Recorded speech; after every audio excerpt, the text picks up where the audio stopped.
amazing viewers. Thank you so much for joining me on my program once again. I appreciate you wherever you are connecting from. If you have not subscribed to my channel, please kindly subscribe to my channel. Click the notification bell so that you'll be notified each time I upload a video. You will be among the first to receive it. Thank you so much and remain blessed. Whenever you look my video, whenever you watch my video, share the video to all platforms. Share it to family and friends. Share it in your WhatsApp group so that people can get information on what is happening in the contraption called Nigeria, mainly against the Biafrans, against the Duduas, against the indigenous people in the contraption called Nigeria. I try as much as possible to set the record straight. I don't preach hate speech. I don't speak against people. I set the record straight. The only important thing I do here is to make sure that the plight of the people remains on the front burner and the world will know the true story of what is going on in the contraption called Nigeria. Remember, they will always change the narrative. The government will always try as much as possible to use the conventional media to change the narrative, but that I will not allow. In this platform, we'll set the record straight and we'll say it the way it is. Not preaching hate speech, not by talking down to anybody, but setting the record straight and bringing the information to the front burner and letting the world know the exact situation of things. Each time you watch my video, you can equally go to the comment section, put down your comment, say it the way you feel it. It's so welcome. You can criticize if you so desire, but do it constructively so that we can be able to learn from one another. That is why I'm here. And now, I'm going to share with you a very important video. I hope after watching the video from the beginning to the end, you're going to enjoy the video and you continue to stick around and be able to enjoy the rest videos that are going to be coming your way from time to time. Thank you so much for coming. Today, the video I'm going to share with you is a very important video.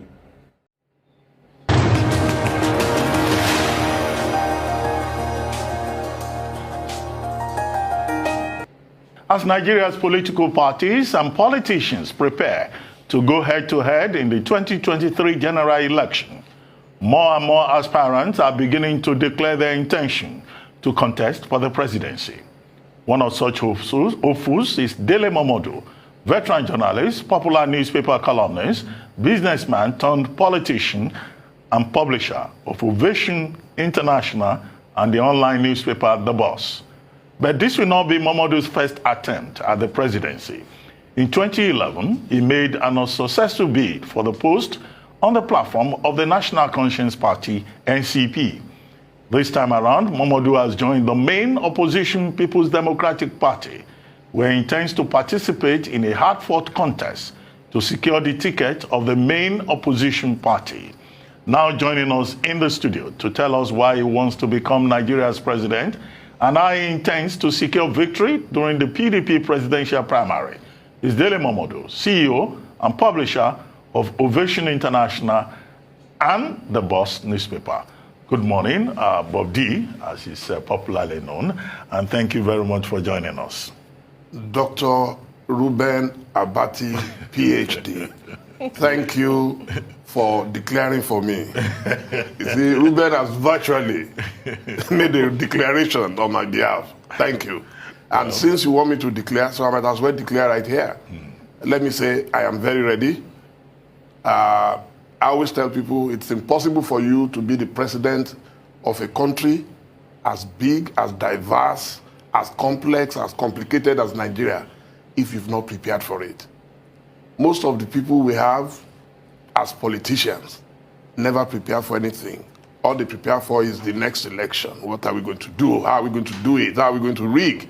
But I can tell you that I've followed the template, okay, of my adopted father, Chief Moshood Abiola. I studied him as a book. I can do a PhD on it, and I can see that the reason we're in this mess is that you have leaders who are not accomplished. All over the world, it's not about your age, it's not about your tribe, it's not about your religion, it's about your personal accomplishments. And where you have leaders whose accomplishments you cannot understand, you cannot verify, then you are going to have problems. So, for me, I am tired of just sitting down and lamenting, which is what we know how best to do in Nigeria. Everybody laments, everybody grumbles, everybody groans, everybody moans. But to do what is needed, no. I can tell you that about 11 years ago now, I decided to contest on the platform of NCP. And the only lesson I learned then was that I was contesting a national election from a fringe local party. which had no capacity to win the election. I went back, and the same thing happened to Chief Abiola in 1981, when NPN frustrated him out of their party. He wanted to be president. They saw it. They frustrated him. He left. He came back 12 years after. He was better prepared. In 2023, it will be 12 years since my last attempt. I'm better prepared, and I'm ready. Well, what are you likely to do differently this time? I know there is a book that already documented your experience. I think that's by your former assistant, Uimai Amaize. Yes. And in that book, some of the things that you have talked about, how you didn't even get the support of your constituency, how that's the media, you know, how money is such a big issue in Nigerian politics. So over this period of 12 years, yes, you said you've seen that it's the big platform that is important, that is better. So you've joined the PDP. But how about those other details about money? Because you can't even run for primaries in Nigeria if you don't have cash. And you are a newcomer to the PDP. What gives you the confidence that they will give the ticket to a newcomer? Chief Abiola was a newcomer in 1993. He joined SDP 2 months to go. The chairman of the party, Babagana Kingibe, was interested, was contesting. Alhaji Atiku Abubakar was contesting 29 years ago. And Chief Abiola came, joined. The first thing you need to prove to the party is that you can win them the ticket. Any serious party that wants to win election will not just go and pick someone who does not have that global appeal. If you do that, you know that you've already lost that election. So today, I don't need to do anything other than to be scientific. The world has moved on, except our politicians. It is important for you to be able to prove to your party your capacity, and that's the job. The main job between now and whenever the primaries will take place is for you to show clearly your ability to win them the election. And in my own case, I don't have to travel far. From my telephone, I can show my party my foot soldiers across Nigeria. It's scientific. Every major township, every major village, there are people that we've empowered. Even the government today, if they talk about poverty alleviation, ask them to come and show who have benefited from it. They can't even show it. We have so much that we're doing. It's not on television that will reveal our strategy, but I can tell you that we're better prepared. Well, joining the PDP and throwing your hat in the race, you're joining quite a crowded field. You have those agitating for a president of Igbo extraction. You have your political juggernauts like Atiku Abubakar, who has contested several times and come close. You have Bukola Saraki. Those are 2 northern candidates I could mention. What are you going to use to convince people like those people to support you? Well, the first thing is that politics and elections are about elimination series. I call them elimination. People are going to sit down and say between Dele and Alhaji Atiku Abubakar, who do we think stands a better chance? Between Dele and Rabiu Kwankwaso, who do we think is better? Between Dele and Aminu Waziri Tambuwa, who do I think? So it's a game. You see, until you sit back and you begin to ask questions, what are the youth of Nigeria saying today? That we're tired of the old politicians. We're tired of the old politicians. So if you are tired of the old politicians, you now have somebody who has built a global brand for over a quarter of a century. You are talking about a man who played a major role since 1983 in the affairs of Nigeria. You see, what happens in Nigeria? Nigeria is the only place I know that it is how long you have contested that matters. It is not how well you have done. So when you talk about all my leaders that you've mentioned, they've all done their best. Like Buhari will say, just, you know, to borrow those words from Buhari, they've all done their best. The time has come for them to give Nigeria a deep breath of fresh air. It is very important. And that has happened elsewhere. It happened in America, where they brought Donald Trump, who was not in politics. It happened even in South Africa. Nelson Mandela came out of prison. The Rafamosa, the man who is there now, was not a hardcore politician, though he was a member of their national party, but he was a businessman. He was a billionaire who came out and threw his hat in the ring and did it. If you look at the Prime Minister of Canada, it's a young man. He was born in 1971. By the time he was 42, he was already leader of his party. By 44, he was already Prime Minister. Nigerians must learn to do things differently. But I understand your concern. Your concern is captured in the book by the Brazilian author, Paulo Freire, in Pedagogy of the Oppressed, that the oppressed people have one fear, is the fear of the oppressor. The oppressed people respect one person, is the oppressor. In Nigeria, people are so afraid that those who have amassed wealth will come to use the wealth to hang on to your necks perpetually. And that's what we see today. But in terms of achievement, in terms of accomplishment, in terms of knowing what to do, you see, you cannot give what you don't have. Politics is not about I've just been in power, or where I come from, or your religion. It's about managing people and resources. How many people in politics today have managed people and resources successfully? Okay, I mean, great insights you've shared from Ramaphosa to, a lot of people. But a lot of people argue that Ramaphosa was not necessarily a newcomer. In South Africa, he had been in the trenches, since the apartheid days and the 80s. In fact, he was the leader of the Mines Union. But it's good you talked about oppression. I think it was Stephen Biko that said that the most important tool in the hands of the oppressor is the mind of the oppressed. How are we going to change the mindset of Nigerians that have been constantly oppressed over the years? And secondly, based on your empirical stratification, what is the most important problem facing Nigeria as we speak today? Fantastic. You just confirmed what Paulo Freire said about the oppressed. The best way to change the mindset of the oppressed is by bringing someone who is bold enough to challenge that status quo. There is no country in the world that things ever changed if one man was not ready to make the necessary sacrifice. Tivabela made that sacrifice. So that's that. The biggest problem facing Nigeria today is lack of unity. I tell people, anybody can build roads, but if you have a leader who does not have the mindset of uniting the country, that's why you find everybody saying, I'm Biafra, I'm Yoruba Nation, I'm this, because you have leaders who just don't believe in one Nigeria. And I'm a child of diversity. My father came from Edo State, South, married my mother in Ile-Ife, from Gbongan, in Osun State, Southwest. Today, I'm one of the closest people you will find in Igbo land. I mean, if you've been following me on social media, I am the only person ever mentioned by name, Damazi Nnamdi Kanu, that this is a man who speaks the way a Nigerian should speak.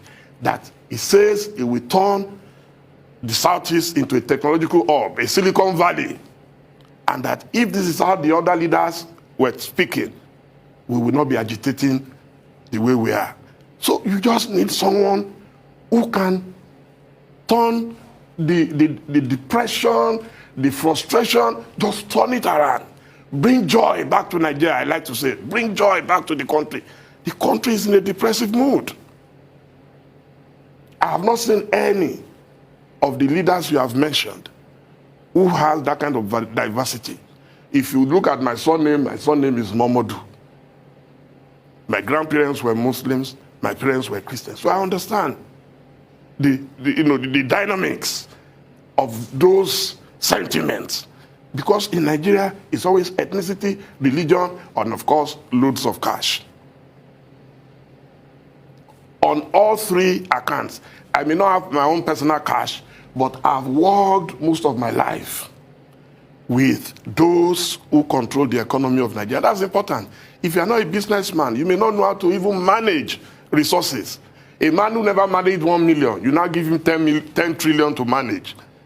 He's going to find it difficult. A man who has no knowledge about how to turn 1 naira into 10 naira, it's going to be difficult to hand over a country to such a person. Well, Bobby, 2 quick things. One, why the PDP? Why not the APC? Because in 2015, you were pro-APC, you were pro-Buhari, and shortly after that administration came to office, you were publicly seen visiting the president, you're presenting your books to him, and all of that. What happened? You know, how and why did you part ways with your friends in APC? And then on Saturday, you wrote a column, back page of This Day, in which you were talking about the owners of Nigeria. We're running a democracy. Is there any such thing as people who own Nigeria? Doesn't Nigeria belong to all of us? I know you mentioned some names, but they have just 1 vote, just like the rest of us. Not so. Ruben, you know better. But let me start from Buhari. When I supported Buhari, I was not a member of APC. In every election, there are usually 2 main contenders. And it was between Buhari and your former boss, Dr. Goodluck Jonathan. Our problem then was that we thought we had seen the worst from PDP. I've since apologized for that mindset. We never knew it could get worse. That's one of the shortfalls of democracy, that there are no guarantees that the next person will be better than the last person. So I supported Buhari just because it was the option given to us at that time. And when things started going wrong, and I saw the danger signals early enough, I immediately started firing memos at him. That was when he invited me. I didn't go there on my own to jollificate. I went there to talk serious.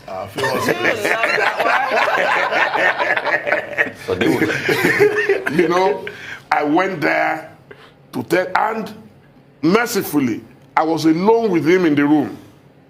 And I saw another danger signal. I could see that a lot of his aides, because he had appointed a few of his aides by then, I could see they were afraid they couldn't go in with me.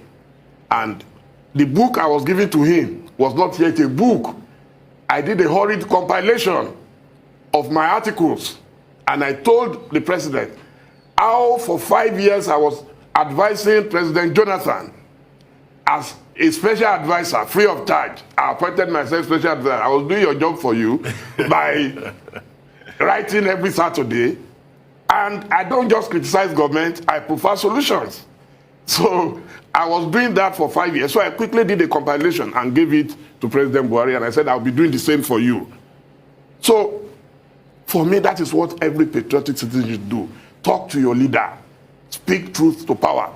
I never quarreled with him. Till today, it's nothing personal. I can show you from my emails, I'm still the only Nigerian who is not in government who receives his pictures directly from the presidency. And I post them free of charge again. I advise him free of charge. My biggest problem with him was over the way Nigeria became divided. I didn't expect him to know much about the economy. I thought he would rely on his team, led by the vice president and others. But what did they do? They emasculated the VP. They practically went on a binge, on rampage, and doing whatever they liked. So when I saw that his case had become irredeemable, you don't just give up on a leader. I saw that his case had become irredeemable, then I looked for the next alternative. And that was Atiku Abubakar, presented to us by PDP. Again, I was not a member of PDP. That's how you know principled people. If there are 2 candidates, and you've seen the worst of one, so what other option do you have? You go to the next candidate. I wasn't a member of PDP. I joined but today, I can see that the excuse that will be used in 2023 is that you people didn't offer yourselves, so we use those who are available. I can tell you confidently, there is nobody currently in Nigerian politics today who can say he was ahead of me in politics. By 1983, you are aware, I was private secretary to Chief Akamobolowo, the then deputy governor of Ondo State. And from that moment, my trajectory is uncommon. And I think it was orchestrated by God himself. Because it is uncommon to find someone who at 23 would work for a deputy governor of the old Ondo State when Ondo was a combination of Ondo and Ekiti. By 25, 26, working for Oni of Ife, Oba Okunadeshijade, in a palace where politicians converge, whether you are of the UPN stock or the MPN. I mean, you know how close Obashijade was to the Awolowos. He taught me how to be tolerant. He was also very close to the Shagari people. And we need that at this time in Nigeria. Nigeria is just, we're just hanging. So let's talk about that. Sorry, Tundo. I wanted him to talk about those he described on Saturday as the owners of Nigeria. Yes.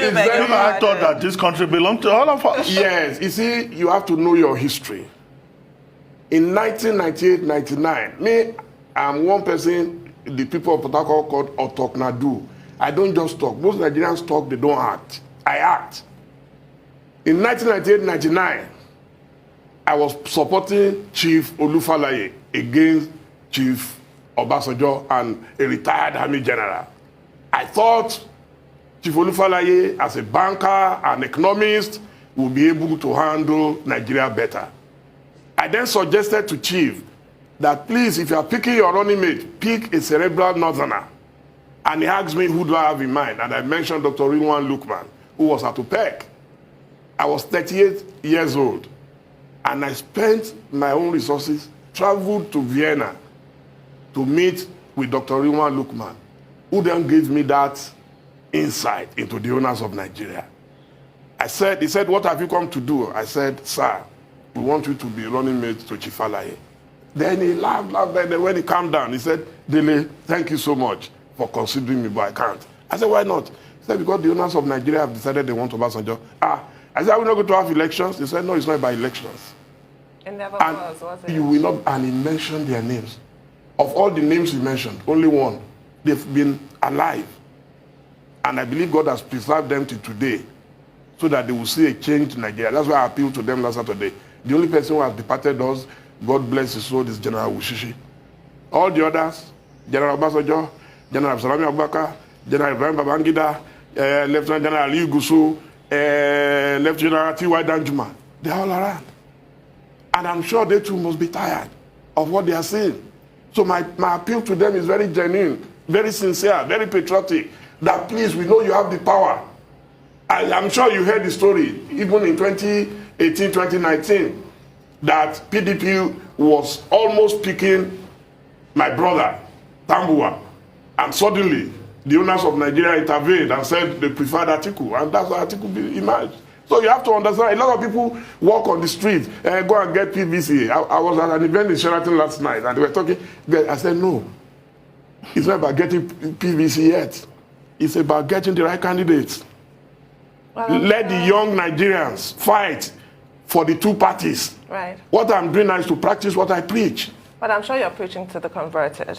And many of us know about the owners of Nigeria, even though we want to act like we don't, we do. But I wanted to go back to this point of unity. It is one of the tragedies that we've seen in recent history in Nigeria, the complete collapse of that unity, really, because of all these agitations that were since secessionists, self-determination, and what have you.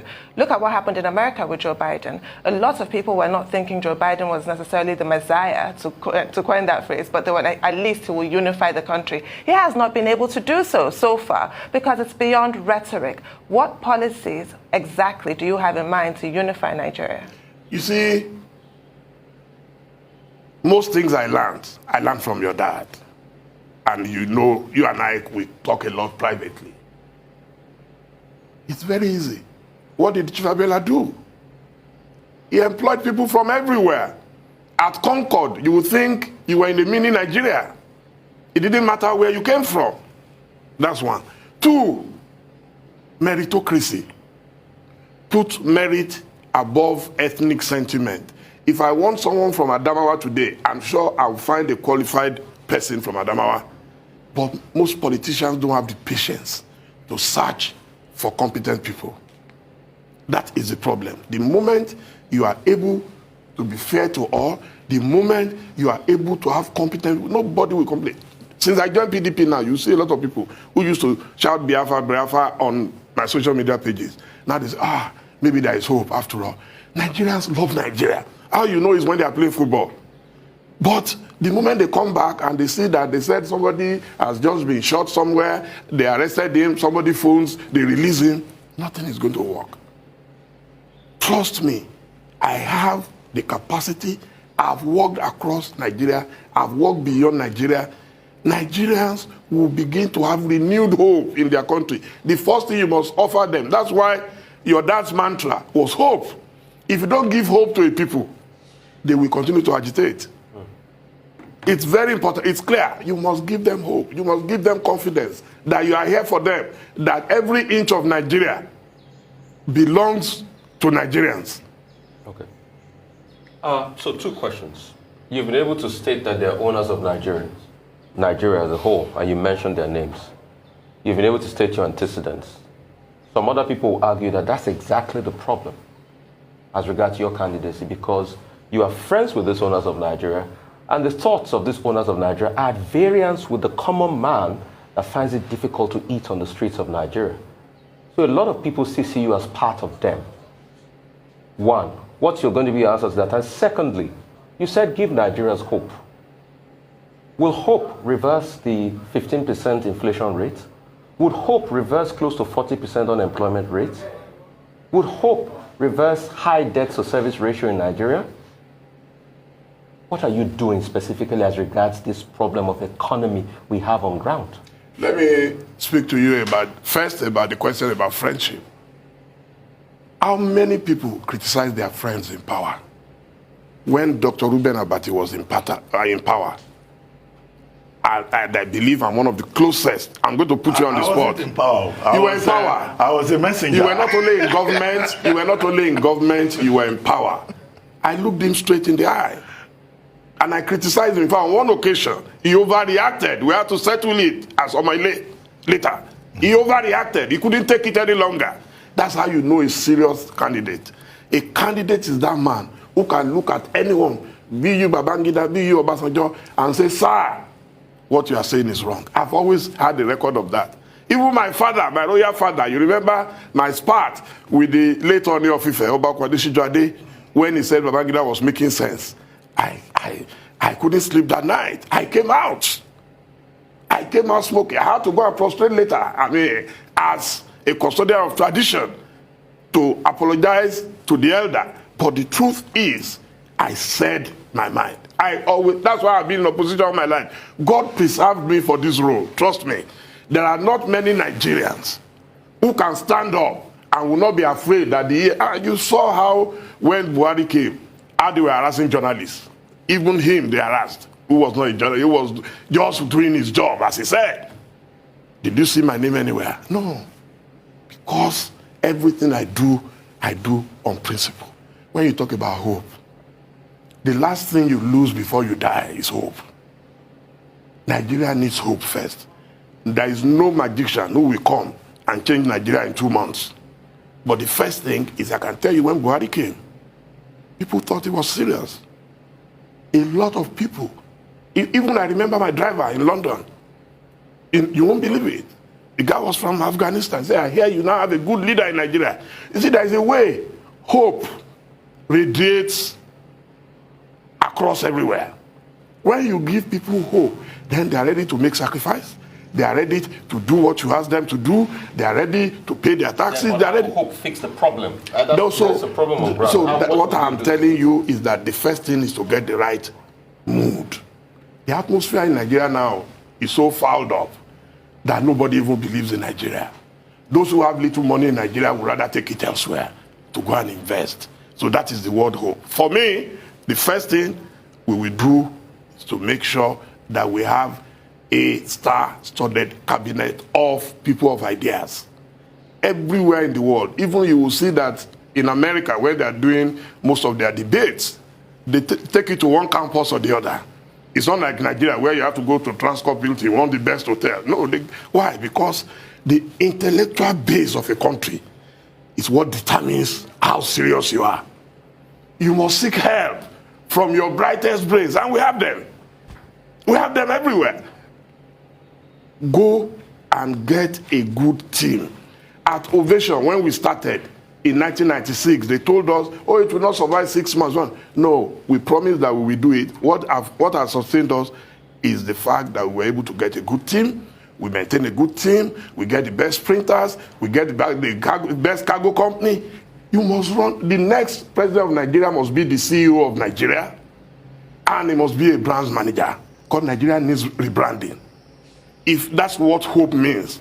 If you don't have a leader who knows how to manage people and resources and just bring a politician, they will come, share all the portfolios, then you wait and cry for another 3-4 years, come again. Well, same process. We have less than 2 minutes to go, but there was a subject we discussed earlier, organized labor protesting the removal of fuel subsidy. Do you support the proposed removal of fuel subsidy? You see, it's always been a very delicate question, which I've asked a lot of people in the industry. And it's one of the issues I'm going to address moving forward in the next couple of weeks. It becomes very difficult for me to understand what the subsidy is when, for the past 3 or 4 governments, they've always said they want to remove subsidy. And they will remove. They will remove. What I understand about the oil economy is that all over the world, they look at the rates. Let's say today, the dollar, maybe a barrel of oil is $50. Then it will reflect on the pump price. Tomorrow, if it goes up, it reflects on the pump price. When it comes down, but in Nigeria, whatever goes up never comes down because we work against the law of gravity in Nigeria. Everything that goes up just stays up.